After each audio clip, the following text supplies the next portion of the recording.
Speaking to Fox News, the founder of the National Security Institute claimed it was time Russia and Iran paid the price for supporting Syrian President Assad's regime following a series of US, UK, French military strikes aimed at the Syrian government forces on Saturday.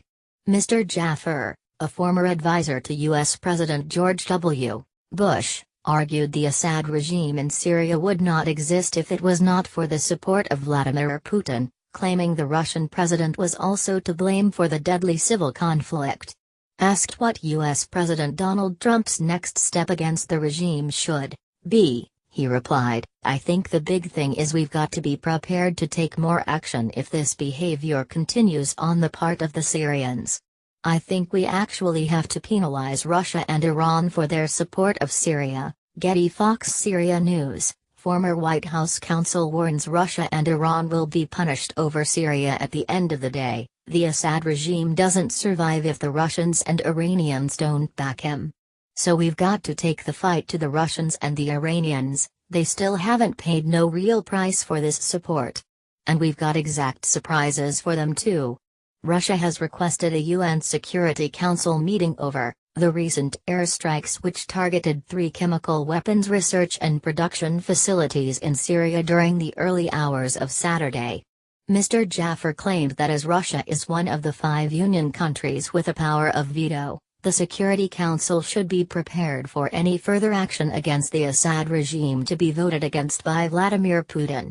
He said, "This is one of the challenges for the Union. You have 5 permanent members, each one of them has a veto. I think we actually have to penalize Russia and Iran for their support of Syria." Jamal Jaffer: "It includes us, but it also includes Russia, so Russia can veto any action of the Security Council and have pretty much indicated they would do so if the Security Council starts to act against Assad.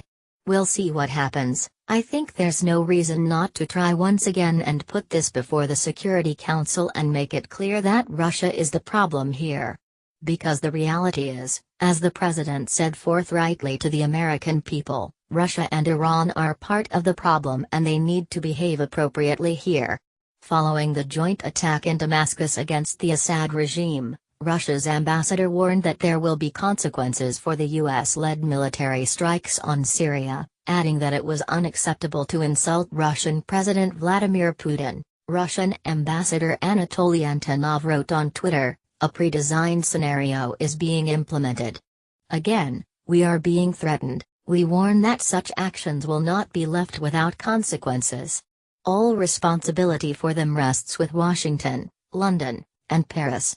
Insulting the president of Russia is unacceptable and inadmissible," Russia's Foreign Ministry spokeswoman Maria Zakharova wrote on Facebook. First the Arab Spring tested the Syrian people, then Islamic State, now smart American rockets. The capital of a sovereign government, trying for years to survive under terrorist aggression, has been attacked.